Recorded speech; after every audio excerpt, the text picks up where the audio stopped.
going on, guys? Welcome back. Marvel's newest 6v6 third-person shooter, Marvel Rivals, is out now in alpha, and with over 19 different iconic characters to play with, there's a lot to freaking process here.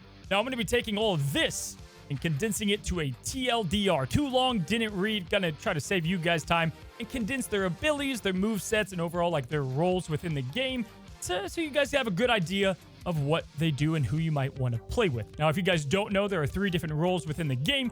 We've got ourselves the Vanguards, which are the tanks of the game. We have the Duelists, those are the DPS, and then, of course, we've got Strategists, and that's going to be your support characters. I plan on diving into these way more in my video tomorrow, which is going to be more of a complete beginner's guide once I have more hands-on practice with the game. Now, we're going to start with the Duelist and none other than SpiderMan. Now, of course, in the DPS department, we kick off with your friendly neighborhood hero, guys. He's going to be the god of movement, right? He's going to be one of the harder heroes to play in the game. He can double jump. He has the ability to wall climb. All in all, his mobility is just absolute bonkers. Essentially, I want you to think about like Genji from Overwatch, if you will. I'll be making some Overwatch comparisons to make it a bit easier. The dude has insane mobility. The web swing, I think, is 3 times of use. And then on top of that, he's going to be relying on melee combos a lot of the times. As you would expect, he can use his webs at range. And a lot of his mission is to be placing these spider tracers on your opponent via a couple of moves, and then that's going to enhance the other abilities. So he's very combo focused, has spider sense as a passive to detect opponents. And I'm not saying he's not a team player, but you're kind of doing your own thing. You're moving very quickly, and then, of course, doing CC, crowd control every now and then. But pretty iconic, and what I think is going to be a hard-to-learn character. Next up, we have Black Panther, not only the Wakanda King, but our combo king in the game as well. Kind of an assassin character, if you will. He's able to deal more damage the lower the health of the opponent, and you're going to be trying to put, kind of like Spider-Man, vibranium marks on your opponent, swoop in, get the kill, and then swoop out. The guy doesn't have a lot of mobility. You're going to be relying on a team up with Magic to utilize her portals, and again, a lot of his abilities inflict the vibranium marks, and you're going to be able to reset your own cooldowns of abilities, and on top of that, heal yourself, right? So you're going to be able to swoop in, do an ability, try to get the KO, and then swoop out, or at the very least, get your mark on the opponent. We move on to Hela, who's going to be the range goddess of death, guys. She's mainly going to be utilizing daggers that tick damage over time. She has pretty solid mobility with both a quick crow transformation to travel, but then she can also fall slowly with her cape behind her, allowing you to kind of be in the air as you rain down daggers on your opponent. Probably my favorite thing by far about her is her ultimate, which is going to suspend her in the air, put you in a first-person view, and just barrage opponents from the sky. Incredibly unique skill kit, and then, of course, she's going to have a team up with Loki, which we'll talk about later. So, as you guys can tell, we've got melee characters like Spider-Man, we have range characters like Hela, and then, of course, now we've got Magic, who's also more in the melee department, utilizing her giant sword with a ridiculous hitbox. This thing is insane as far as what it can hit and where.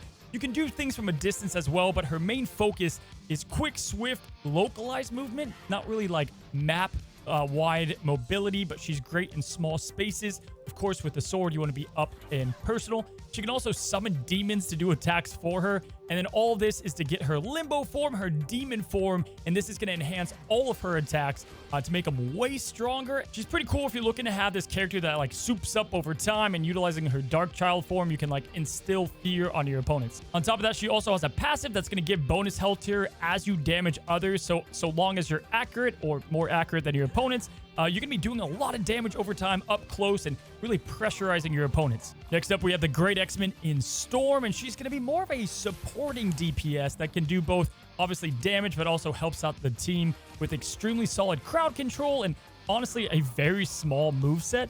She controls the weather around her to boost movement speed for your allies, or you can boost up damage for them. But you can also do this yourself with one of her abilities as well. And then, of course, the ultimate is going to be bringing a hurricane. You can gather all the opponents together in this kind of tornado, as well as inflicting strong damage. So mainly good as a team DPS, if you will. You're not going to be like going on your own with her, and you're probably going to need the help of your allies to fully utilize her kit. Lastly, the strongest thing about Storm and our next character is it looks like they have indefinite flight. And that takes us to the iconic Tony Stark and Iron Man. This guy's very easy to summarize. He's just pure DPS, baby. And it's all mainly from the air is when you're going to want to utilize it.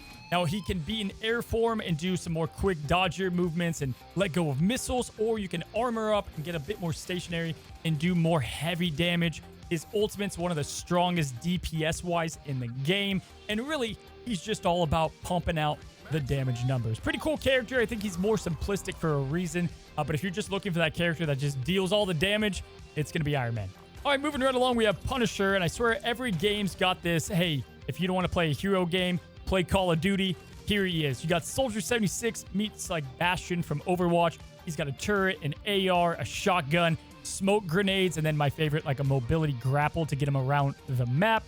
Pretty basic character here, obviously utilizing guns and DPS. So if you're looking to be more on the ground, in your face, and outputting some of the strongest damage, Punisher's probably going to be the role for you. On top of that, he's got a team-up ability with Rocket. I plan to do a full video on those. And his passive, Warrior Gaze, is going to allow you to see enemies even after they leave your sight. And next up is StarLord. I plan on playing this guy a ton. I mean, just the footage is so sick. Being able to use the dual pistols, again, Overwatch example, kind of like Tracer's, got some Reaper-ness to him as well, and pumps out heavy amounts of damage on both single units, but can also do his abilities to get around strong mobility-wise, and doesn't really need to rely on his team all that much. So if you're looking for more of, you know, the solo experience, you shouldn't, because it's a 6v6.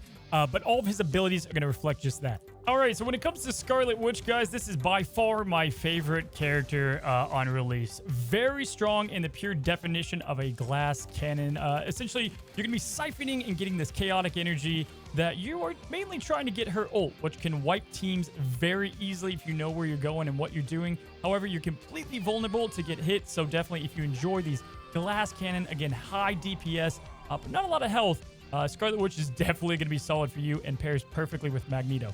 Now, Namor is pretty simple to place, kind of like a support and a DPS together. He can summon the creatures of the deep, if you will, to create turrets. His ult's a giant whale. What's not to love about that? And overall, just seems very strong. Him and Luna together especially gives him just way more ability to put out more DPS.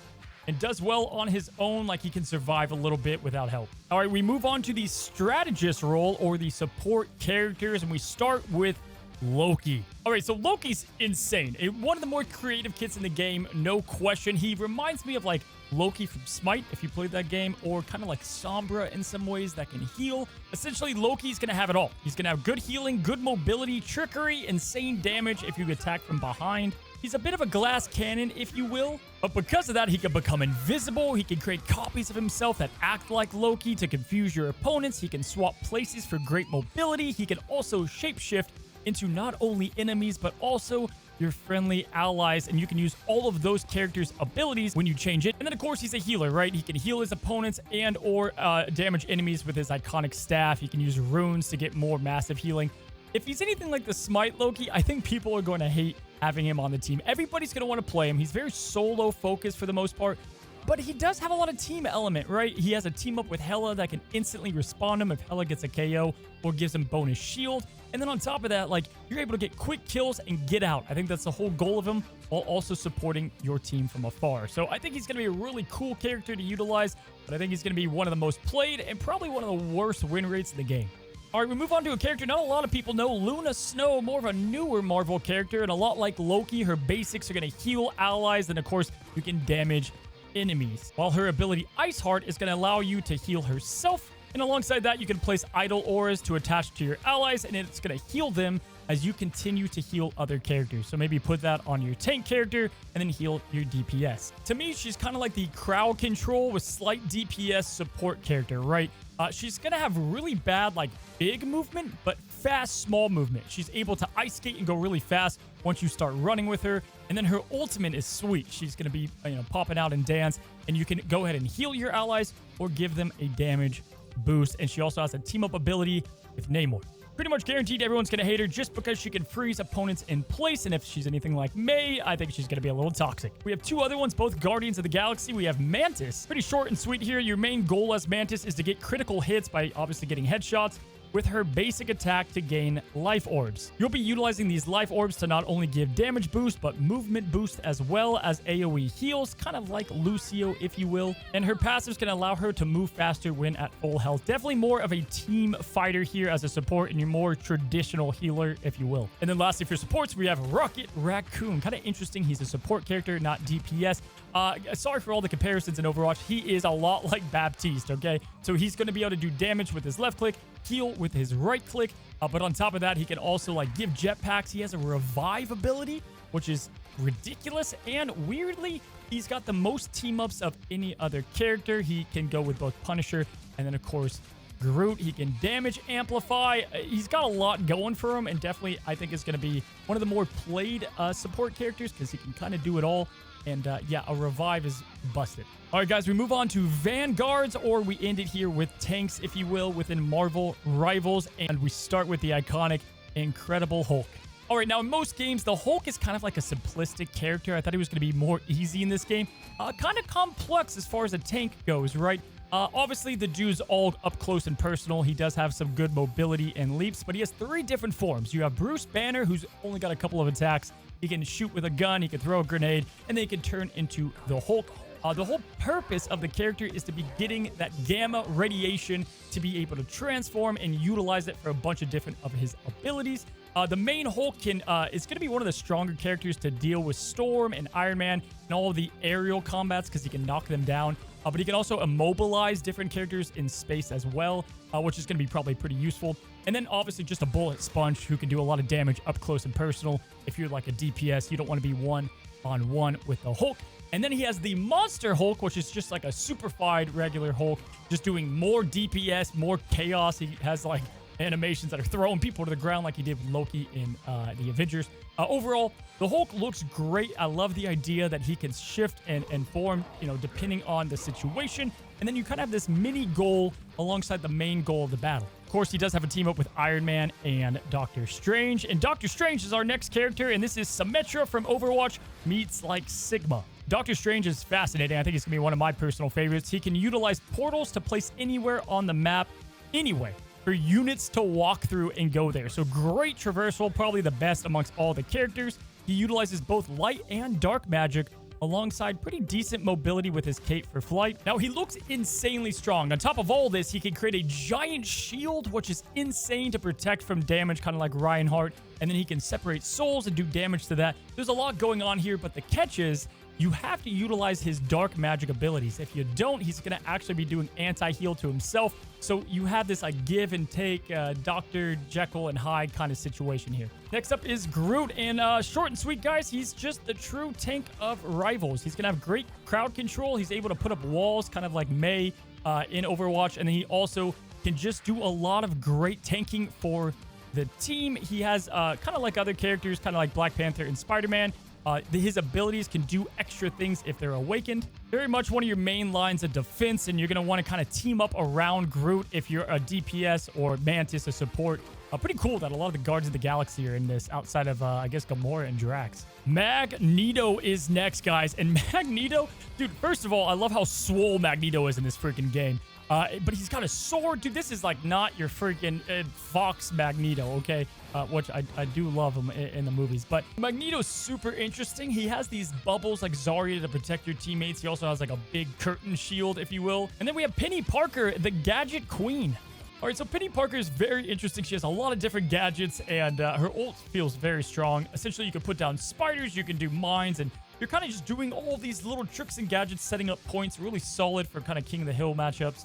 And she can attack from a range, but also is very threatening up close. Altogether, I think she's a stronger tank, but not my absolute favorite. And that's going to be it, guys. That's all the playable characters right now. We have a lot more coming, so let me know down in the comments below who, A, you're going to try to main, but B, who do you want to see come into the game? If you have no idea what the hell this game is, tomorrow I've got a beginner's guide. It's going to cover literally everything you need to know very quickly and concisely.